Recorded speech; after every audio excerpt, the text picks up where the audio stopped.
Let's jump right into it, taking a look at Jerry's approach on Truckin. But first, let's hear the foundation of Bobby's plan.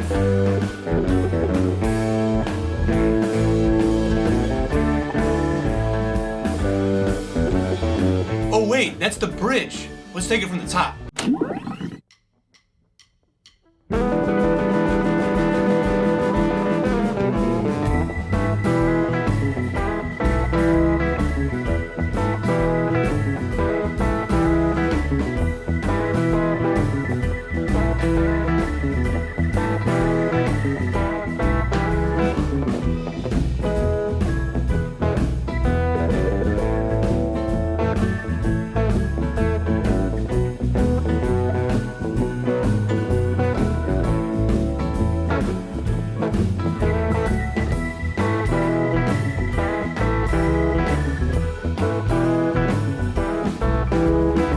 So let's get into it. We're going to look at Jerry's approach on Truckin with a real focus on how he would play during a live setting, which of course is going to be always different. So this is not going to be a note-for-note version or anything like that. And keep in mind, each time was always a little different. But just to give you the little framework of what he would do during the song section. And if you want to know more about the improv approach during the jam, I have a Patreon-only kind of part 2 of this video that I'll put a link in the description down below if you want to check out more on that.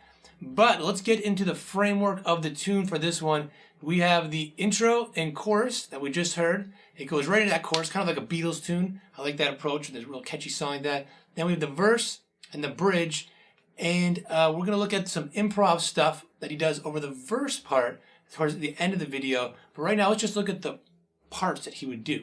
So, in the intro, Bob's kind of playing down low, down here. This is kind of classic blues stuff. Kind of stuff like that. But Jerry's up higher, up here. So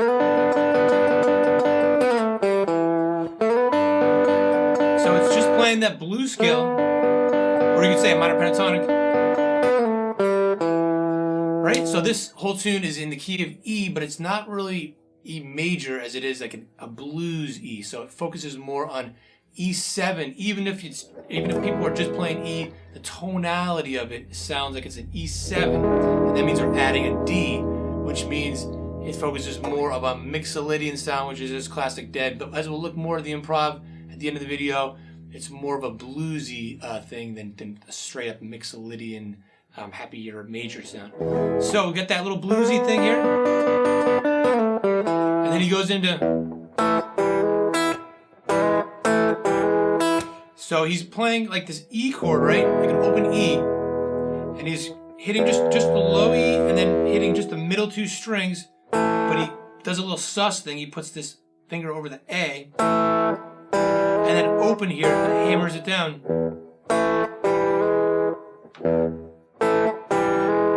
And then hits the top E string, or even the top 2 again. This is just giving us a framework. It's not like a note for note thing, but giving us the kind of approach he's taking. And then hits this again. So it's kind of like, I think of it as like 2 halves. You got the first half, and then the second half. It's almost like a reversal. He's starting this one, and then he starts the second half with the hammer on part, up, hammer again. And that's the second half of the intro, and that's actually the end of the chorus too. And they're going to that little riff there again. Because in Bob actually in that part there he's going.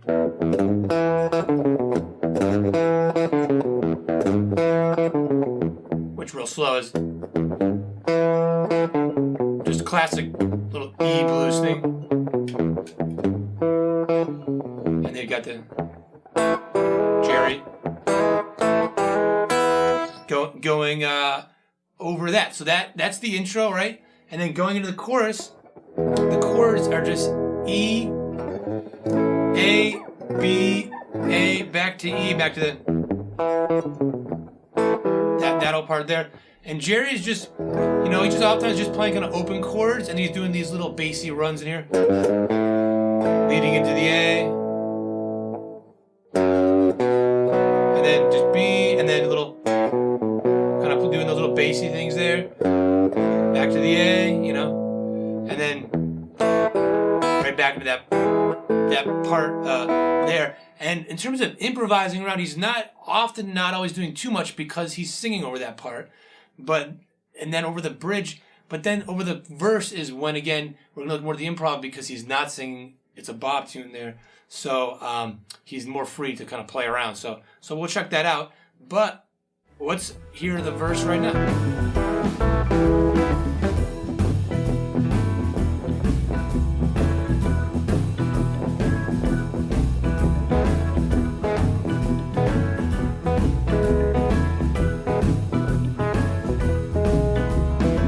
So that is just real easy, just hanging on E.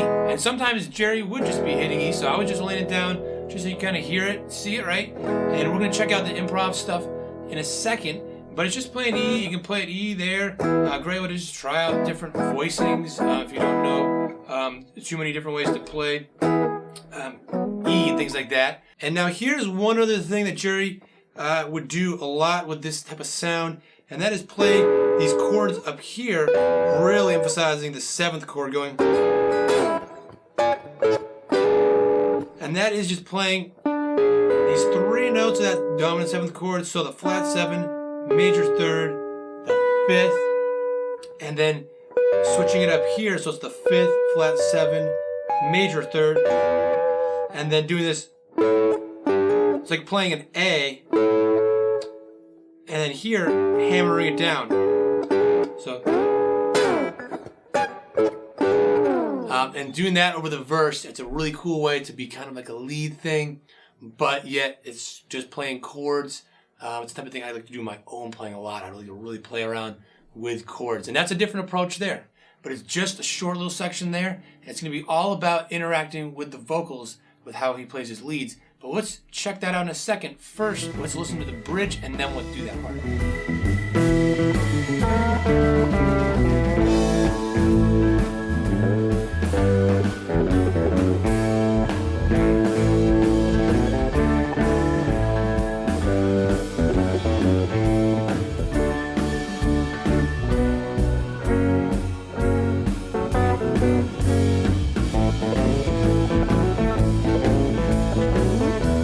Now going into the bridge, we've got, he's hitting A, and sometimes he'll do like a little lead thing into to an A, just him hitting the root note and then going sliding into it here, doing that catchy little line everyone's kind of doing together, and then he does a little thing climbing up, and sometimes he'll go up to the A instead of going. So he just varies it up, and it's one of those things. Again, it's not like it has to be exactly always one way or another. Just mixing it up, playing around with it, and I climb up to the D, and then I go to B minor, F sharp, and then he does this little thing. So it's just the middle 2 strings.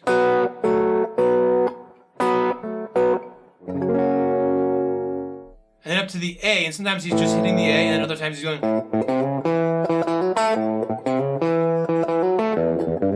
And then to the E, and then sort of doing what Bob's doing, sometimes, and then sometimes doing something different, or just a little variation. And that's the bridge. That's got the most stuff going on. But let's now look at the improv approach of the verse. And that is going to be, while we're playing around, it's just hanging on E, but again, that tonality of that E7, that bluesy sound, we could be doing an E minor pentatonic is what a lot of what he's focused on. You can even do major too, but he's doing a lot of the minor, right? But it's about playing between the vocal lines. So let's give a quick listen of hearing the vocal line. I don't sing, so I'm just going to play it, and then hearing some little lead lines between it.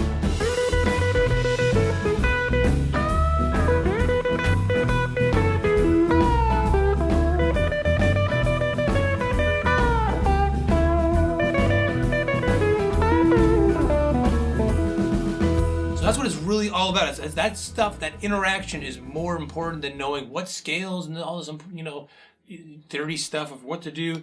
But, again, we could just focus on just the minor. But he's throwing in that major third times. That's a key thing, you know. It's in the vocal melody there.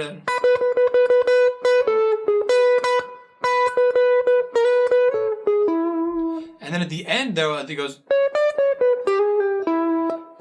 He throws in that minor third. He's singing that. Bob's going. So that's kind of that key sound. You're playing, you know, you think of it as like a minor pentatonic with that major third thrown in there.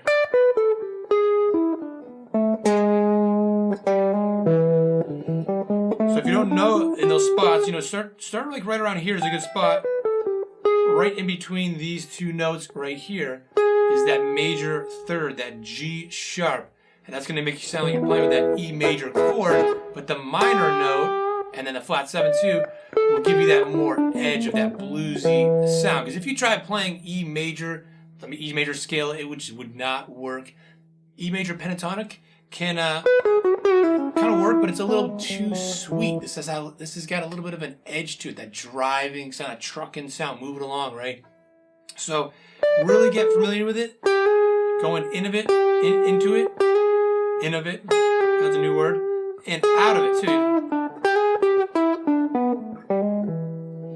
And you can try that over lots of parts of the song, but over that verse section is mostly where we're going to hear a lot of Jerry's leads during the song structure, and then the jam gets real out there. So if you want to know more about the improv approach, and particularly during the jam part, check out the video. Again, I'll put a link in the description down below. We're going to look at a lot at interacting with not just the vocals, but looking at how to interact with, at times, the bass, the drums, the rhythm, the piano, all that stuff, so we can really hone our ears, because to me, that is what jamming is all about. It's not about knowing what key you're in, scales, all that stuff. That stuff's helpful, of course, and we're going to look at that and some different kind of colors and tones we can get, but a heavy focus on interacting with the musicians, because when you actually do jam with musicians, it's all about listening. That's like the number one thing, but unfortunately, it's something that people often don't do that well. So hopefully this will help you hone your ears and focus on what's important. But if you're interested, check it out in the description below, and I'll see you in one of the next videos.